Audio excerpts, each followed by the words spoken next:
fait, au niveau de la solidarité,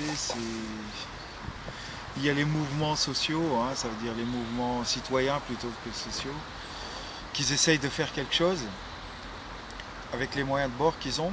Ce sont des citoyens, la majorité, et des petites assos.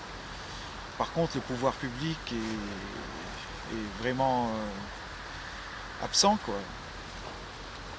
Donc c'est pour ça que je dis qu'il se passe beaucoup de choses au niveau solidarité entre citoyens et pas de choses au niveau pouvoir public. La politique veut qu'on ne soit pas solidaire. Tu dis qu'elle veut qu'on ne soit pas solidaire, tu veux dire qu'il y a un problème d'éducation à la base qui fait qu'on nous apprend à pas être solidaire finalement? En fait, c'est une direction politique qui a été choisie par nos politiciens, chers politiciens. Aujourd'hui, être solidaire, non. Il faut être solidaire sous une coupole ou dans un cadre. Sous un drapeau? Sous un drapeau, sous un nom. Sous un nom, sinon c'est pas bon. Tout ce que. Si aujourd'hui, par exemple, je ne sais pas moi, si la mairie de Strasbourg dit que on est solidaire avec les réfugiés, voilà, ils vont essayer de faire quelque chose et s'ils décident non, c'est non, hein, même s'ils vont le dire si en haut. Mais voilà. Ça va durer qu'un temps. Écoute, ça dépend de nous. Hein. Ça dépend du... Beaucoup de choses dépendent de nous en fait. Est-ce que c'est la volonté propre de chaque personne d'agir?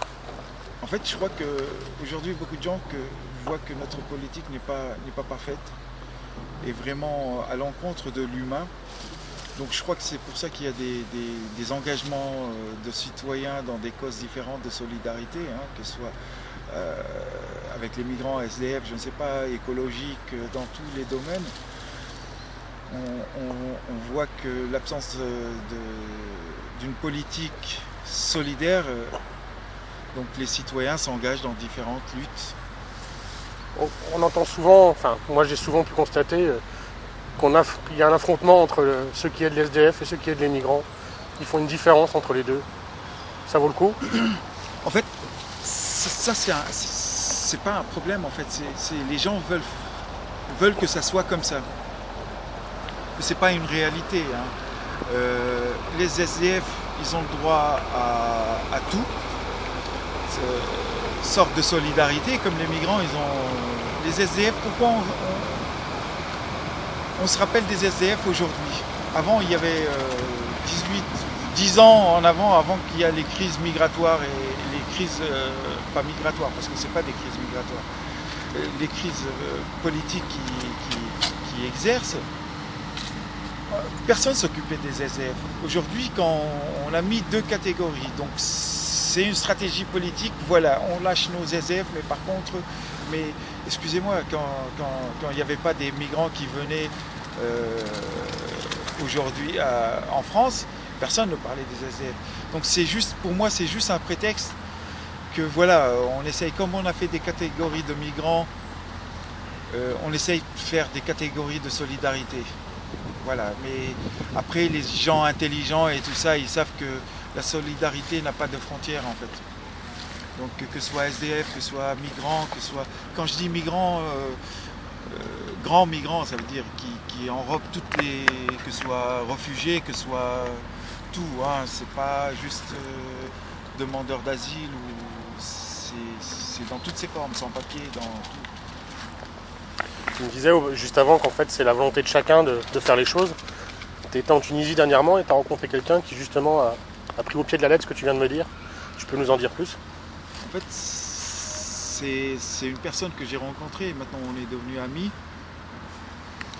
C'est un jeune citoyen, jeune, ouais, il est jeune, 50 ans, ouais, c'est Shamseddine. Shamseddine que j'apprécie beaucoup et que j'adhère à tout ce qu'il fait énormément. C'est quoi son histoire? Il est sensible, c'est un humain en fait. Un humain qui s'est engagé avec le Croissant Rouge et il s'est trouvé, après des années, que la mer rejette des cadavres de migrants. Des gens qu'on a oubliés? Les gens qui ont disparu pendant leur voyage. Et ils n'ont pas de voix, ils n'ont rien du tout, tout le monde s'en fiche, hein, tant que il n'est pas arrivé en Europe, c'est ça le but, hein, donc notre politique européenne migratoire. Donc, et encore, ils n'ont pas le droit à une dignité de mort ou de. Donc bien sûr la mer rejette des cadavres. De temps en temps on trouve des cadavres sur les côtes tunisiennes. Et lui il est basé au sud de la Tunisie, Chamseddine. Donc il s'est pris en charge de leur donner une dignité, de leur faire donner une mémoire, de essayer. Donc il ramasse les cadavres, hein, qui sont rejetés et les enterre dignement, les lave, tout ce qu'il faut, bon, sur le rituel tunisien ou musulman si on peut dire, puisqu'il connaît que ça, il ne connaît pas d'autres. Et donc voilà, la mairie, au début ils enterraient les gens dans une cimetière commune musulmane, on va dire, puisque c'est un pays musulman. Et après, ils ont décidé de lui donner un bout de terrain dans une décharge municipale. En fait, c'est vraiment une déchetterie, hein, et donc, il enterre ces gens-là. Et du coup, après des années, il n'a plus de place. Il a remis une autre couche de terre. En fait, il y a 3 étages en fait, de migrants, 371 personnes. En fait, et la solidarité, en fait, c'est pas que lui. En fait, il y a des gens aussi à Zarzis. Quand ils trouvent un cadavre, eh ben, ils demandent un empreinte d'une berlingot d'un autre citoyen qui est là-bas, qui lui prête, il met le cadavre pour le déplacer, s'il faut le prendre à la morgue. Bien sûr le prendre chez le légiste s'il faut. Donc il fait tout ça lui-même volontairement dans la déchetterie, quoi, qui est cimetière maintenant, un cimetière pour migrants. Il fait ça depuis quand? En fait depuis après la guerre civile en Libye, on a vu pas mal de gens qui émigrent, que ce soit syriens ou soudanais ou n'importe. C'est pour ça que je te disais tout à l'heure, c'est pas une crise migratoire, c'est tout sauf une crise migratoire, c'est une crise de conflit, c'est une crise écologique, parce qu'on n'en parle pas de l'écologie aussi sur la crise. Ces crises-là, les mauvais deals en fait qui sont faits entre l'Union européenne et les pays entre guillemets, si on peut dire, tiers-monde, ou les pays du Sud plus exact. Donc c'est un résultat en fait. Tous ces migrants qui arrivent ici, c'est le résultat d'une politique de répression, une politique de mauvais deal, une politique. Pourquoi on est allé en Libye? C'est à cause du pétrole, même si on essaye de le nier. Bon bref. Donc voilà, le résultat, c'est qu'il y a des cadavres, il y a des gens qui souffrent, il y a des gens qui souffrent au sud de la Méditerranée, au nord de la Méditerranée, les arrivants, en fait. Voilà. Aujourd'hui, de ce que tu en sais, ils traversent pourquoi, tous ces gens? Ils viennent chercher quoi? En fait, ils espèrent venir chercher quoi? Écoute, les témoignages ils sont différents de pays à pays. Et par exemple, je ne sais pas, moi, si je vais parler des Érythréens, c'est la dictature en fait. Ils cherchent une stabilité. Qu'est-ce que je vais vous dire sur les Syriens? Les Syriens, pourquoi ils viennent ici? C'est qu'il y a des conflits. Les Libyens, pareil. Soudanais, on sait qu'il y a des conflits. Même si on n'en parle pas aujourd'hui, mais ça existe toujours, les conflits. Depuis que... Après, il y a... En Tunisie, on peut parler aussi de tout ce qui est social, une grosse crise sociale. En fait, voilà, il y a de tout et un mélange en fait. Après, comme je t'ai dit, les catégories, c'est l'Union européenne qui va catégoriser. Celui-là, c'est un économique. On n'en parle jamais d'écologique, hein. Migrants écologiques, on n'en parle pas. Celui-là, on va essayer réfugiés, non réfugiés, mais il y a de tout, c'est un mélange de tout, quoi. Aujourd'hui, la migration, finalement, c'est considéré par les Européens comme des chiffres. En fait, ouais, c'est plus on parle de chiffres et plus on noie le migrant, en fait. En fait, ce sont des humains pour nous. C'est pour ça qu'on a le projet Missing at the Border, les disparus aux frontières. Et le slogan, c'est People not numbers. Des personnes, non pas des chiffres. Donc on essaye de donner à ces gens qui sont jamais arrivés sur la côte nord, on essaye de donner un visage, donner une parole, parce que ces gens-là, soi-disant, c'est très simple, ces gens-là quand ils partent, c'est toute une famille qui est affectée. Donc on parle de victimes. Les chiffres, 35 000 ces dernières années, environ, une estimation, qu'ils ont disparu en Méditerranée. Non, c'est pas ça, c'est impossible. Ces victimes, même si j'aime pas le mot victime, parce que il y a d'autres, on peut pas dire que ce sont des victimes parce que c'est leur droit de venir ici. Donc on parle, il a minimum 2 parents, il a minimum un frère et un frangin. S'il est marié, il a une femme et tout ça, donc on peut multiplier par 6 ces 35 000. Donc on se trouve avec énormément de gens qui sont affectés par cette politique migratoire que veut l'Union européenne nous dire le contraire ou d'essayer de faire le contraire que qu'est-ce qui est la réalité. Tu m'as raconté tout à l'heure en fait comment ça t'est venu l'envie de devoir aider les autres. Tu peux me raconter cette histoire, cette première histoire, celle qui a formé Athème? En fait, je vais pas aller sur les détails, ça c'est entre nous. En fait, je suis un fils d'émigrés et je vois que beaucoup d'activistes et militants européens aident des gens si on peut dire comme moi, je me suis senti que je devais agir moi le premier avant que ce soit un militant européen et que je remercie, c'est pas, mais pour moi c'est plus qu'un devoir. Je suis un fils d'émigré,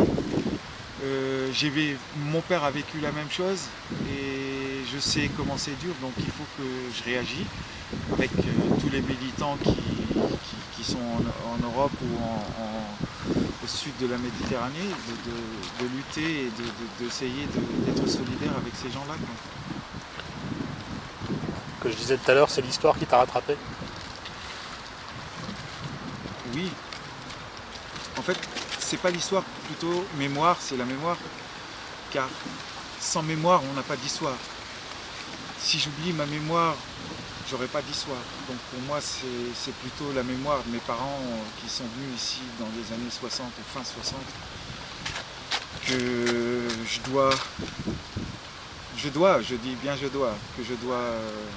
être solidaire. Et bien sûr, l'éducation. Tu dis je dois, tu t'y obliges, mais tu le fais quand même parce qu'il faut le faire, mais parce que tu as envie de le faire aussi quand même. Bien sûr, c'est un choix pour que je dois être... Parce que je me suis senti, je peux ramener quelque chose, quoi. Je peux aider, que ce soit le minimum, strict minimum, avec les langues que j'ai appris et tout ça, je peux aider à traduire, je peux aider, je sais pas moi, faire des collectes de vêtements, le strict minimum. Après, aller plus loin si on peut, oui, j'irai plus loin si je peux. Et c'est ça l'essentiel. Aider d'autres militants aussi qui sont dans la cause, que ce soit SDF ou que ce soit... En fait, quand on s'engage, on comprend un petit peu mieux. Donc c'est pour ça que je t'ai dit tout à l'heure, la cause SDF, c'est une cause commune. C'est pas, faut la jeter à X ou Y. Comme la cause migratoire, c'est une cause commune. Si on ne va pas se mettre tout le monde ensemble, on n'arrivera pas à des solutions. On n'arrivera pas, même si la solution, je crois que tout le monde la nie, c'est une solution radicale, oui.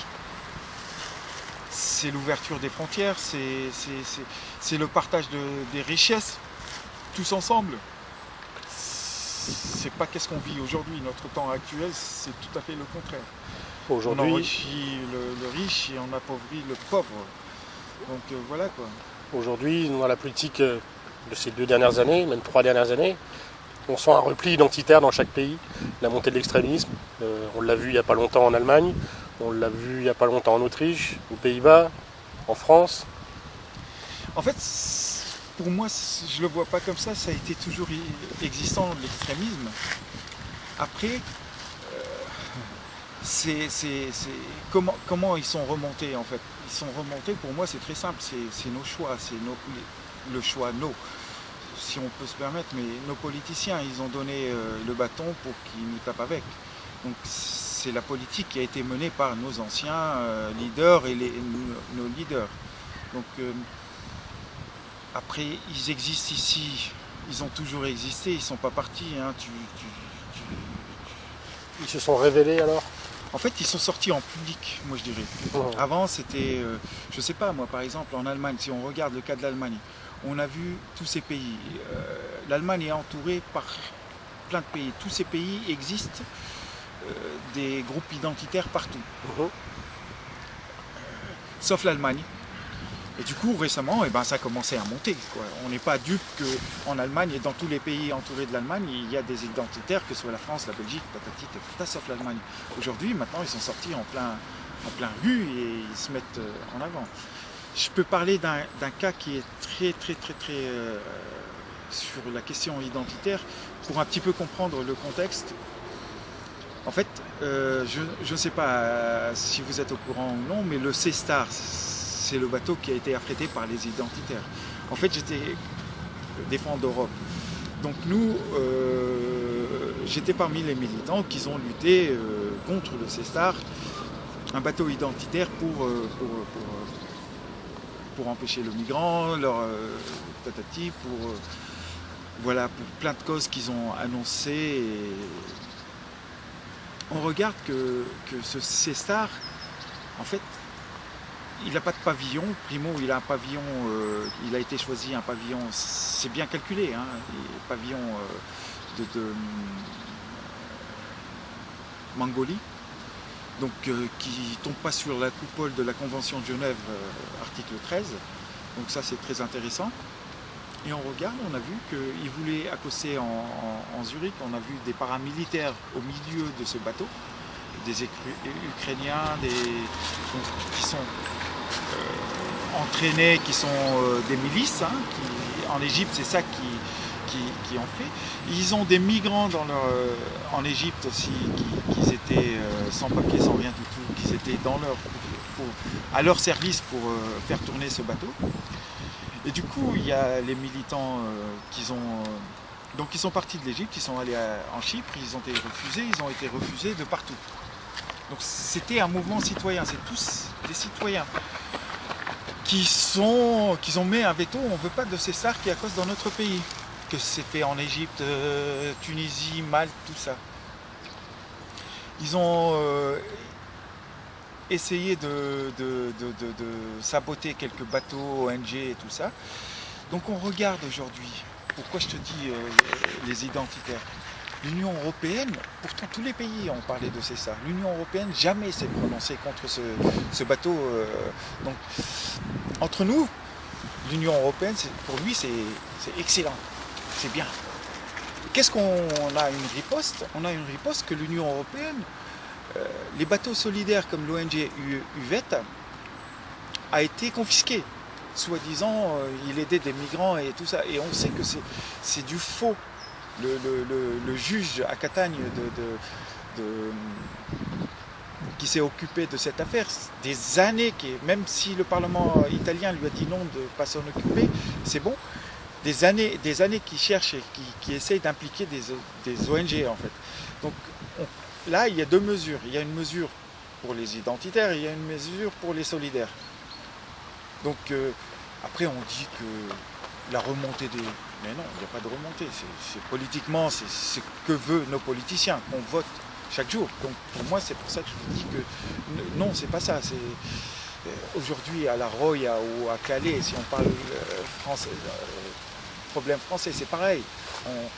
La solidarité, c'est devenu un délit, c'est que malheureusement nos politiciens l'imposent sur le citoyen européen, quoi. Tu fais bien d'en parler, je sais que tu reviens de Calais. Quelle est la situation aujourd'hui là-haut? Calais, ça a été toujours comme ça en fait. Hein. Si Calais, on peut parler de Calais, depuis 1998 à Saint-Gat, le migrant il veut passer en Grande-Bretagne. Il va venir, la France c'est un passage. Donc que ça soit officiel ou pas officiel, les migrants ils ont toujours existé, ils ne partiront pas. Tant qu'ils ils viendront et repartiront. Ça sera toujours là-bas. Donc c'est un jeu politique alors de toujours dire on ferme, on rouvre, on ferme, on rouvre. En fait, il faut comprendre que la France touche de l'argent pour fermer les frontières. donc de la Grande-Bretagne. Donc les frais, on me dit, on n'est pas bête, hein.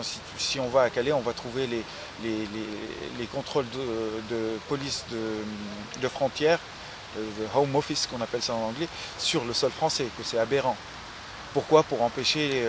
donc la France aide les Anglais. Après ils disent ouais, les Anglais c'est eux qui... c'est la France, hein.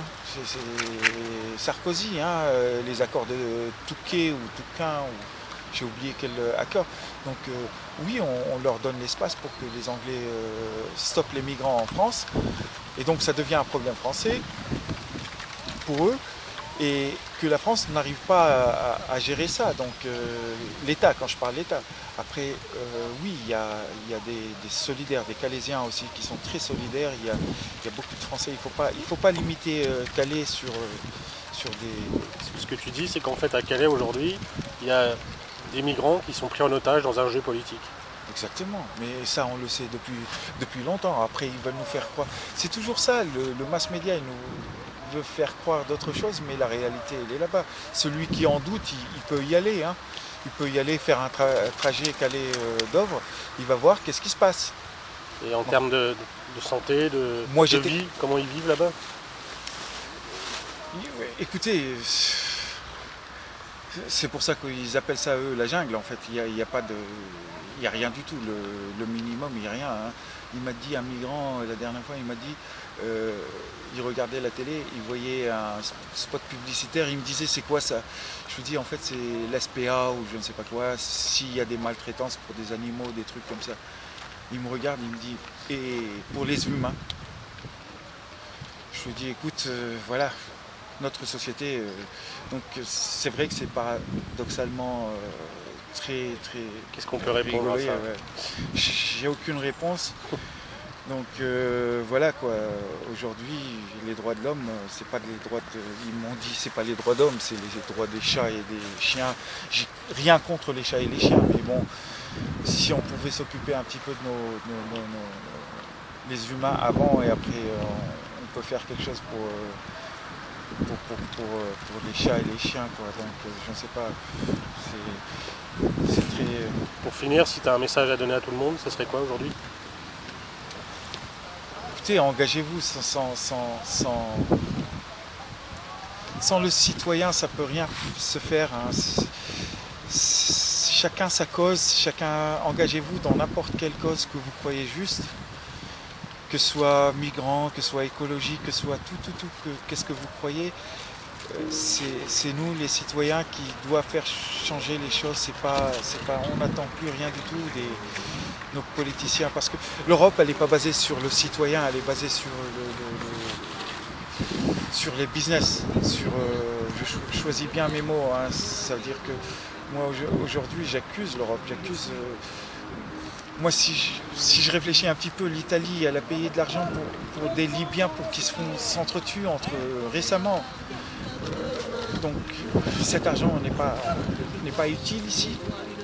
Elle est utile. Donc comment on peut la rendre utile? C'est si on donne chacun un petit peu de soi, qu'on soit solidaire même entre nous, solidaire même une heure ou deux de réfléchir et dénoncer. Il faut qu'on soit solidaires tous ensemble, qu'on s'engage dans des luttes. C'est pas les politiciens qui vont faire changer notre quotidien, c'est nous. Et c'est à nous de faire changer les choses. T'es confiant pour l'avenir? Bien sûr, il y a toujours une confiance pour l'avenir. Ça va être dur, mais très dur. Mais l'avenir, mais oui, mes enfants, c'est une des raisons. Il faut que tout le monde... Si on n'a pas réussi cette génération, nos enfants vont réussir certainement. Si ce n'est pas eux, ce sera l'autre génération qui va réussir. Mais on lâche rien, quoi. On lâche rien. Merci à toi. Pas de souci. Si tu veux mon portrait, c'est souvent vu du ciel que tu vas me croiser. En format d'aquarelle, en parfum d'immortel et sur papier glacé.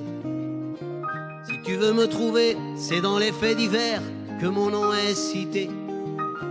C'est ainsi qu'à la une, dignement je me tais. Pour dissiper les doutes, s'il y avait un frère, s'il y avait un chant, une oreille qui écoute le le secret d'une voix, les mots d'un enfant. Qui dirait sur les toits, dans les rues, sur les routes, le visage du bonheur que j'écris au printemps. Pour dissiper les doutes, s'il y avait un ciel, s'il y avait un chant. Une oreille qui écoute, le secret d'une voix, les mots d'un enfant.